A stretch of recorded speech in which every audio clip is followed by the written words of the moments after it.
I had just gotten out of 8th grade, and it was the beginning of summer. I was playing soccer, of course, and we found a bump on my leg, and we were just like, oh, that's a shin splint. We'll ignore it for a little bit. It'll go away. By looks of it, it wasn't bruised, it wasn't red, it didn't look anything significant, so I told her it was probably fine. That's where her shin guards were, and probably no big deal. And so unfortunately I kind of brushed it off for a while, and then she had come back and said, you know, it's just really bothering me just because it won't go away. And I didn't feel that it was right. It should have been gone by now. I went to the pediatrician. They started measuring and ordering tests that I'm familiar with, and so I knew it wasn't just a bump. It was after a couple biopsies that they told me the exact diagnosis. So I had Ewing sarcoma bone cancer in my left leg.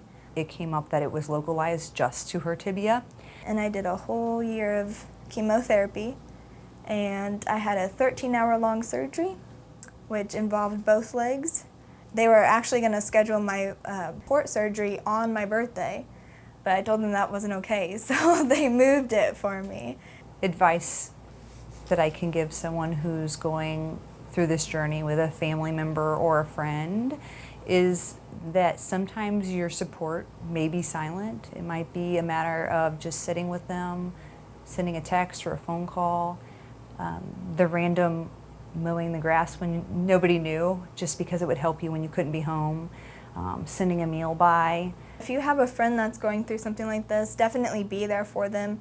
Just because they're not hanging out with you, because they're not feeling good all the time, don't exclude them from things. And for sure, like, just the little things really matter at that time. Just like send them a message, say, hey, how are you doing today? Can I come see you? Being in bed, there's not much to do at all except watch TV. Like, even movies to watch on TV, that's a great thing because TV is boring sometimes.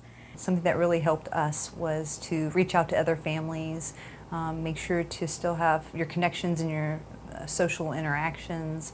Facebook was a good way to reach out, and you could start a page, share your child's story, allow people to tell you their story and get advice. A friend just coming to see you, it's nice if like they're just sitting next to your bed and talking to you, but also like getting me to get up and out of bed and like going to the teen room and doing arts and crafts, that was good for me, even though sometimes I'd get sick when I was there, and that happens to the best of us. Getting up and feeling like a normal person was the best thing I needed at the time, and so the motivation was the biggest thing for me.